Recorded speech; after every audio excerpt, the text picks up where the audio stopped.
Single father si Larry, saka isa nitong anak na si Mary.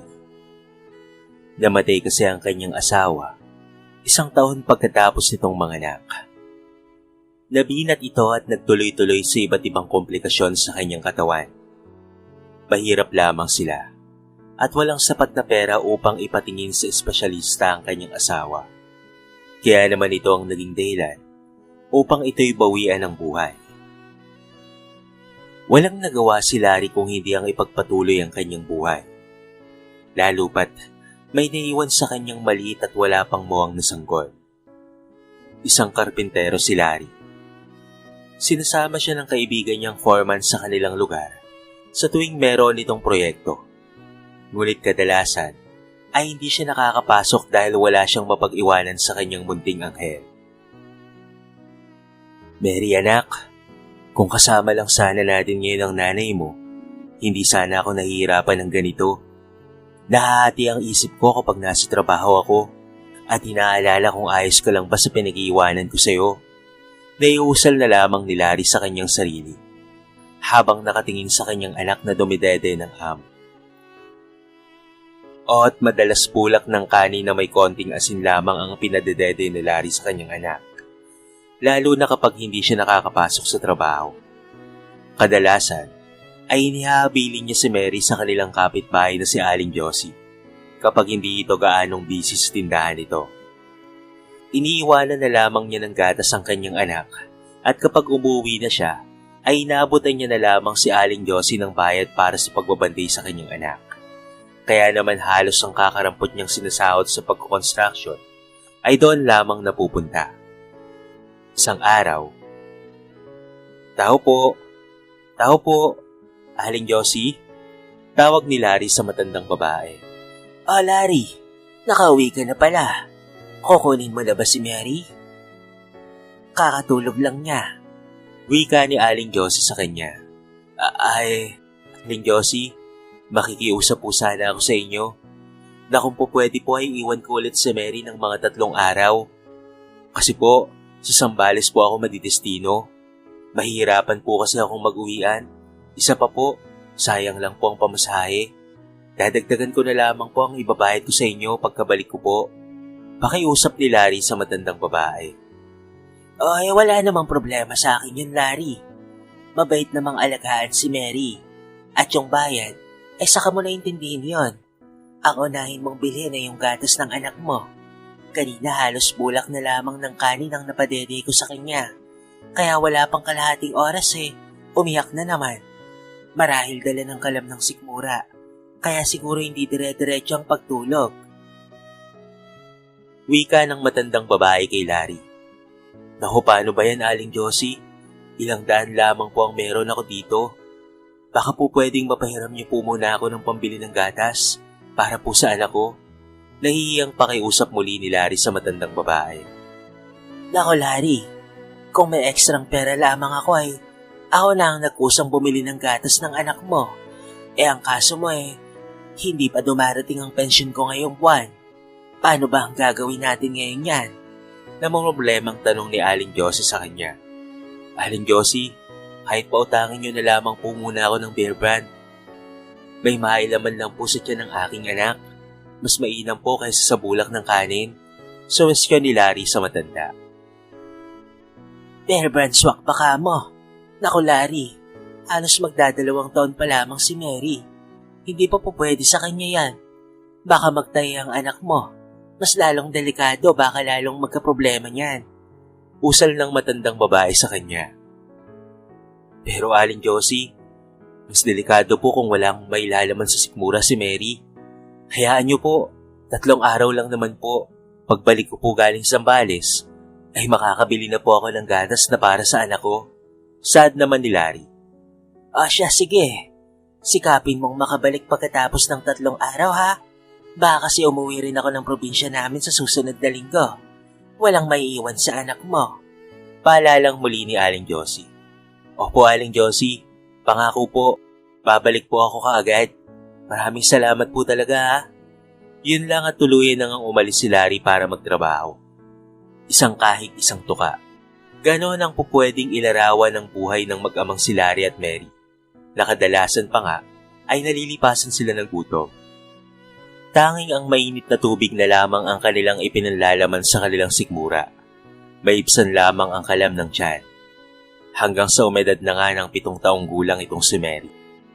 Nakasanayan na ng bata ang ganawang buhay.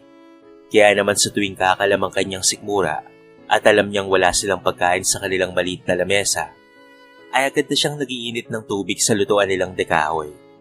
O sa dekahoy sila nagluluto. Dahil libre lamang na nakukuha ni Larry ang mga panggatong na ito mula sa kanyang pinag-constructionan. Isang hapon, "O anak, ano yung ginagawa mo?" Tanong ni Larry sa kanyang anak nang maabutan nitong nagpapalingas ng kanilang lutuan. Ay tay, nariyan na po pala kayo. Mano po tay?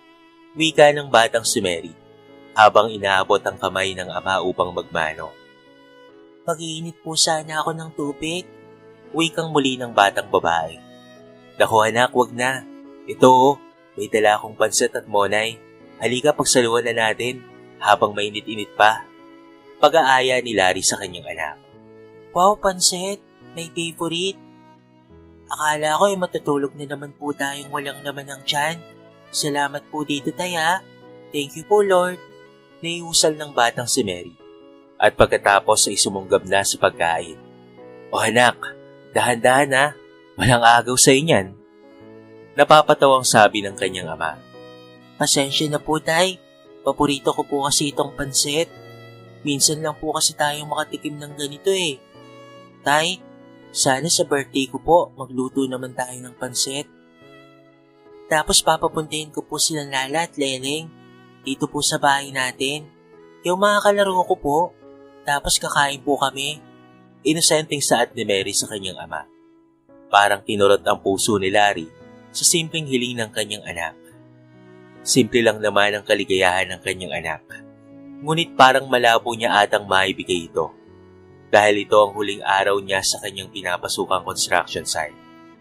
Nagbawas kasi ng mga trabahador dahil sa nagkulang ang budget ng may-ari ng building. At sa kasamaang palad, isa si Larry sa tinanggal. Dahil bukod sa extra-extra lamang siya, ay wala siyang kontrata na hawak. Isang umaga. Good morning po, tatay. Wala po ba kayong pasok ngayon? Tanong ni Mary, habang pupungas-pungas na nagtungo sa kanilang maliit na banyo. Wala akong pasok ngayon, anak. Pagsisinungaling ni Larry sa bata. Hindi rin naman kasi maiintindihan pa ng kanyang anak kahit ipaliwanag nito ang kanilang sitwasyon. Talaga po, tay? Wala po kayong pasok? Ibig sabihin, makakapaglaro po tayo maghapon. May pananabik na saad ni Mary sa kanyang ama. Maglalaro? Ulit ni Larry sa anak. Opo, ikaw po ang kalaro ko ngayong araw. Kasi po tay, si Lala at Leleng. Nasa eskwelahan po sila. Naiingit nga po ako sa kanilang dalawa eh. Kasi meron po silang magandang shoes at bagong bag po. Tapos nagsusulat na po sila at nag-ABC. Ako po kaya tay, kailan po kaya ako makakapasok sa school? Dire-diretsong tanong ni Mary sa kanyang ama. Oo nga pala't 7 taong gulang na nga pala si Mary. Nawala sa isip niya na dapat na pumasok na ito sa eskwelahan. Tulad ng mga kaibigan itong halos kaidaran lamang niya. Ngunit papaano? Kung ultimong pagkain nila sa araw-araw, ay hirap na hirap siya kung saan ito kukunin. Halika nga dito anak. Tawag ni Larry sa kanyang anak. Hayaan mo anak, sa susunod na pasukan, ay papasok ka na tulad ng mga kaibigan mo. Naiusal na lamang ni Larry sa bata upang hindi na ito makaramdam pa ng inggit sa kanyang mga kaibigan. Nang gabing iyon, ay hindi halos dalawin ng antok si Larry. Ang daming gumugulo sa kanyang isipan. Hindi niya alam kung ano ang kanyang uunahin. Hanggang sa mag-uumaga na, nang siya ay dalawin ng antok. Nagising na lamang siya dahil sa sigaw ng isa sa mga kaibigan ni Mary na si Lala.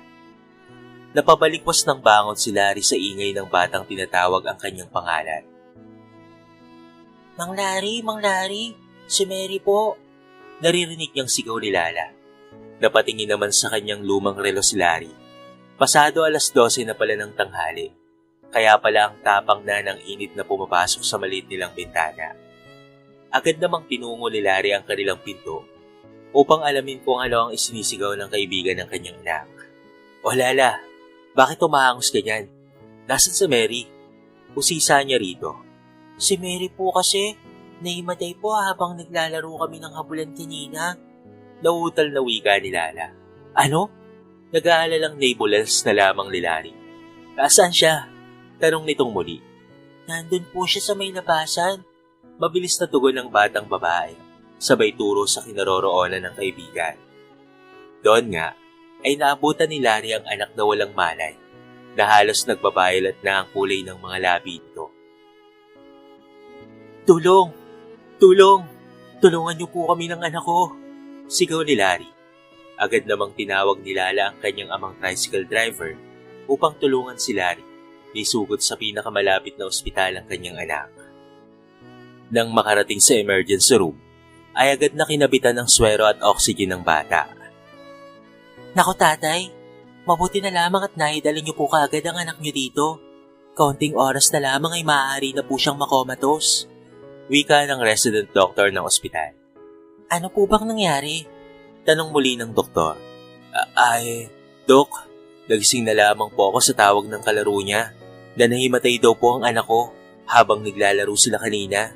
Tugon ni Larry sa doktor na kaharap. Tatay, alam niyo po bang may sakit sa puso ang anak niyo? Tanong muli ng doktor. Po? Sakit sa puso? Gulat na usal ni Larry. Opo, may butas po at mahina ang puso ng anak niyong si Mary. Kaya po siya nahimatay kanina. Maswerte po siya at nakayanan niya po ang atake niya. Pero wag po tayong papakasigurado dahil traitor po ang heart attack. Maaaring okay siya ngayon, but the next 24 hours will be crucial for her. Anang ng doktor. Dok, ano po ang dapat nating gawin? Tanong ni Larry. Kailangan pong maoperahan ang anak niyo, tay, sa lalong madaling panahon. Dahil kung hindi, baka last chance niya na yung kanina. Dahil bukod sa mahina ang kanyang puso, underweight din po ang bata. Baka hindi niya po kayanin ang susunod na atake niya. Paliwanag ng doktor. Dok, pakiusap. Gawin niyo po ang lahat para mailigtas po ang anak ko. Nagmamakaawang sambit ni Larry sa doktor na kausap. Sige tayo, kami na po ang bahala sa anak niyo. Pero kailangan niyo pong maghanda ng malaking halaga para po sa operasyon niya. Kakailanganin po ng anak niyo ng $250,000 para po sa operasyon at kailangan po ito sa lalong madaling panahon. Tumatakbo po ang oras at bawat oras po na lumilipas ay crucial stage ng anak niyo. Paliwanag ng doktor kay Larry. Naiintindihan ko po, Dok. Gagawa po ako ng paraan. Naisampit na lamang ni Larry kahit hindi niya alam kung saang kamay ng Diyos niya kukunin ng $250,000 na pangpa-opera ng kanyang anak. Lumuluhang napasalampak na lamang si Larry sa gilid ng hagdan ng ospital at unti-unting nagsisipatakan ang kanyang mga luha. Muling nanumbalik sa kanyang alaala ang nasira niyang asawa. Wala siyang nagawang paraan upang maipagamot ito noon. Ngayon heto na naman muli at ang kanyang anak naman ang nasa ganawang kalagayan. Napakahirap maging mahirap. Wala akong magawa. Umiiyak na naiusal na lamang ni Larry sa kanyang sarili. Diyos ko, tulungan niyo po ako. Wika niyang muli, habang nag-iisip ng taong pwede niyang malapitan. Ano ka mo? $250,000? Gulat na wika ng dating amo ni Larry na si Lito. Diyos ko, Larry, wala naman akong ganong kalaking pera, no? At isa pa, kung meron man akong ganong kalaking pera, papaano mo naman ako mababayaran? $5 ata wala ka sa bulsa. May pang-iinsultong wika ni Lito sa kanya. Umalis na lulugo-lugo si Larry. Ang sakit ng mga salitang narinig niya buhat sa dating amo, maging sa kanyang mga kamag-anak na kanyang nilapitan. Ngunit wala nang masasakit pa sa katotohanang wala siyang magawa para makaipon ng pera upang maipagamot ang may sakit niyang anak. Nako Larry, pasensya ka na. Kahit ibigay ko sa iyo ang 1 taong pensyon ko, hindi sasapat para may pangbayad mo sa operasyon ni Mary. Bakit hindi mo subukang lumapit sa PCSO? Tsagayin mong pumila roon. Baka sakaling matulungan ka ng gobyerno. Sa westyon ni Aling Josie, na bagamat nag-aalala sa batang minsan niya ng inalagaan noon, ay wala rin naman siyang magawa upang matulungan ng mag-ama. Laglag muli ang balikat na nilisan ni Larry ang bahay ni Aling Josie. Kung lalapit ako sa PCSO, baka tuluyan ng bawian ng buhay ang anak ko bago pa ako pagkalooban ng tulong ng gobyerno. Sa dami ng mga taong katulad ko na may pangangailangan, oras ang kalaban ko. Diyos ko, anong gagawin ko? Niusal muli ni Larry sa kanyang sarili. Hanggang sa dalhin siya ng kanyang mga paa sa isang kilalang bangko. Kaya naman doon ay nakiisip siya ng hindi magandang gawin. Diyos ko, Panginoon ko, patawarin niyo po sana ako sa naisip ko pong gawin. Mahal ko po ang anak ko at ito na lamang po ang tanging paraan na naiisip ko para madugtungan pa po ang buhay niya. Tumutulo ang luhang wika ni Larry sa kanyang sarili. Ikinalat niya ang kanyang paningin hanggang sa may makita siyang isang maliit na barbecue stick. Dinampot niya iyon. Pumilas siya ng kaperasong tela mula sa kanyang suot na damit at binalot ng barbecue stick ang kanyang napulot. Tinago niya ito sa kanyang bulsa habang nag-aabang ng unang taong lalabas mula sa bangko. Nagtago siya sa ilalim ng puno na hindi kalayuan sa bangkong iyon. Maya-maya pa ay may lumabas na isang matandang lalaki. May dala-dala itong attache case. Narinig pa nga niyang pinaalalahanan ito ng gwardiya. Salamat po sir, mag-ingat po kayo ha. Narinig niyang wika nito. Nang makalabas na ang matanda sa kanyang kinaroroonan, ay agad niya itong sinunggaban. Huwag kang kikilos ng masama. Kung hindi, itatara ko sa iyo ang patalim na hawak ko. Wika ni Larry sa matanda. Huwag mo akong sasaktan. Ano ba ang kailangan mo? Tanong ng nabiglang matanda. Ibigay mo sa akin yung hawak mo. Pera ang laman yan, hindi ba? Pwes, ibigay mo sa akin yan. Utos ni Larry dito. Agad namang iniabot ng matanda ang hawak na attache case kay Larry. Huwag kang magtatangkang sumigaw o gumawa ng ingay. Dahil kung hindi, ay babalikan kita. Wika ng nanginginig pang boses ni Larry. At saka ito'y dali-daling tumakbo papalayo sa kinaroroonan ng matanda.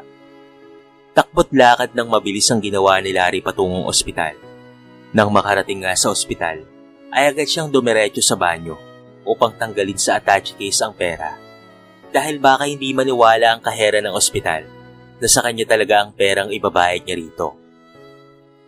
Takaw din sa mata ang attache case na hawak niya. Kaya naman napagpasya niyang ilagay na lamang ito sa lumang backpack na dala niya. Samantala nang buksan niya ang laman nito, ay nanlambot ang kanyang tuhod sa halaga ng perang nakuha niya mula sa matandang lalaki kanina. Diyos ko, patawarin niyo po sana ako sa nagawa kong kasalanan. Pangako po, hindi ko na po ito ulitin. Iligtas niyo lamang po ang aking anak. Tumutulong muli ang luha ni Larry dahil sa halo-halong emosyon. Takot na baka nakita siya sa CCTV ng bangko. Pag-aalala sa buhay ng kanyang anak at sobrang bigat na kanyang nadarama. Dahil sa kanyang nagawang kasalanan, dahil ni minsan, kahit gaano sila kahirap, ay hindi niya naisipang magnakaw o mang-hold up.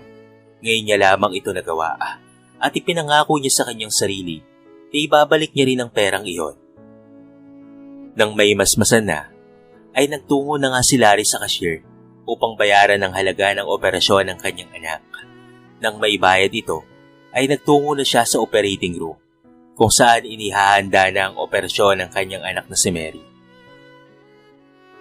Diyos ko, kayo na po ang bahala sa anak ko. Usal muli ni Larry sa kanyang sarili habang nakaupo at nakayuko sa labas ng operating room at taimtim na naghihintay ng balita.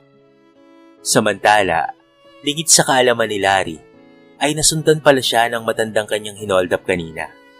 Papunta rin pala ito sa ospital kung saan nakakonfine ng anak niyang si Mary. Hindi alam ni Larry na pinagmamasdan siya ng matanda sa hindi kalayuan. Makalipas ang halos 8 oras na operasyon, ay lumabas na ang doktor mula sa operating room. Dok, kamusta po ang anak ko? Kinakabahang tanong ni Larry. Good news po. Successful po ang operation namin sa kanya, Tay.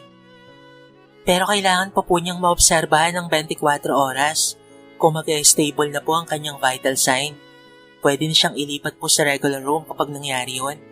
Paliwanag ng OR doctor. Thank you Lord. Nasambit na lamang ni Larry sa sobrang kagalakan na maayos ang naging operasyon ng kanyang anak. Makalipas ang 24 oras, ay mabilis ang response ng katawan ni Mary.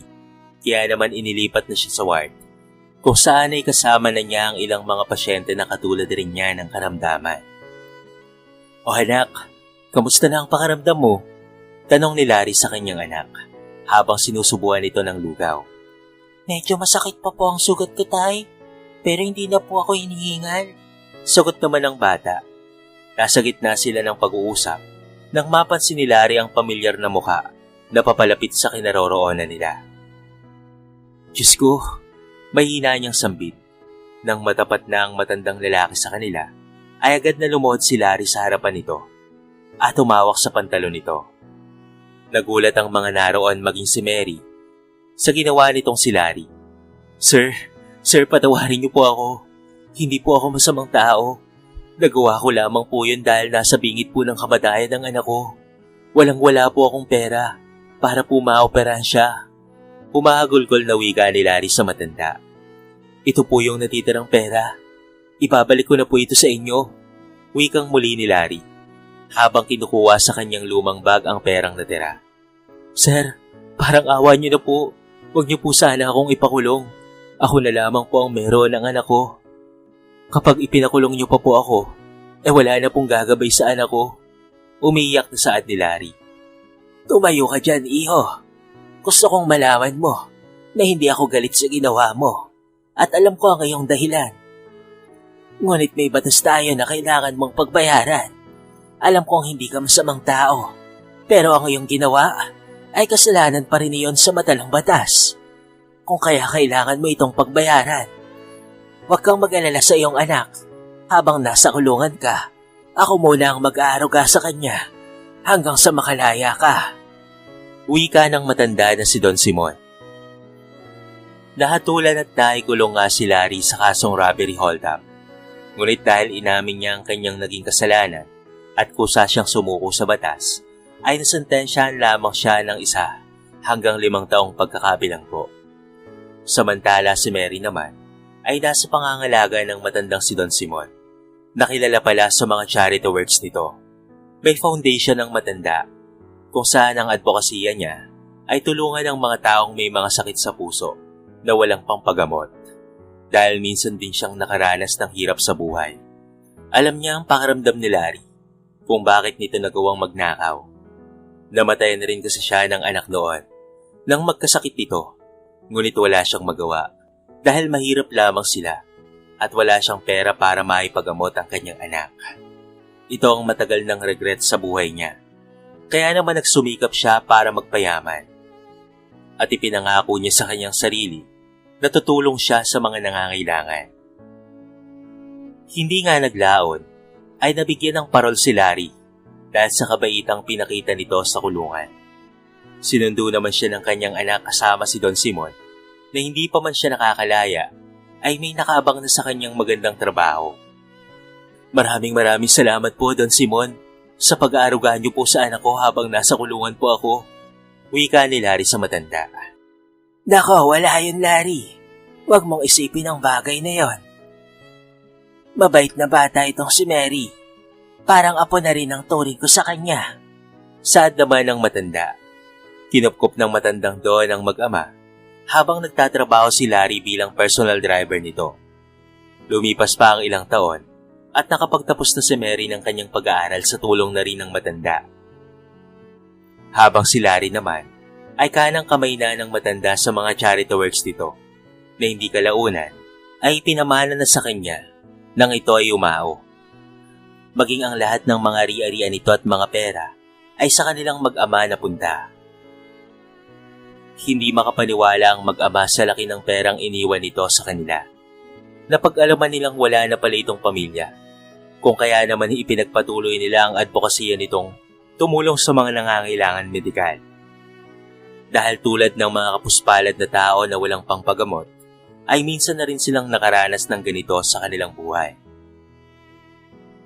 Totoong hindi maganda ang magnakaw. Kasalanan nito sa batas.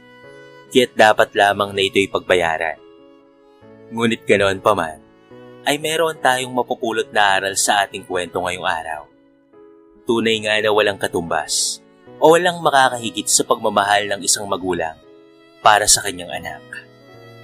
Maaaring magawa mong isakripisyo ang iyong sarili para lamang mabuhay ang iyong pinakamamahal na anak. Kayo mga kabarangay, anong aral po ang napulot niyo sa ating kwento sa araw na ito? I-comment niyo naman sa baba ang inyong mga reaksyon at babasahin ko ang lahat ng yan. Dito na po nagtatapos ang ating mixing kwento sa araw na ito. So paano kabarangay? Hanggang sa muli, thank you so much and peace out.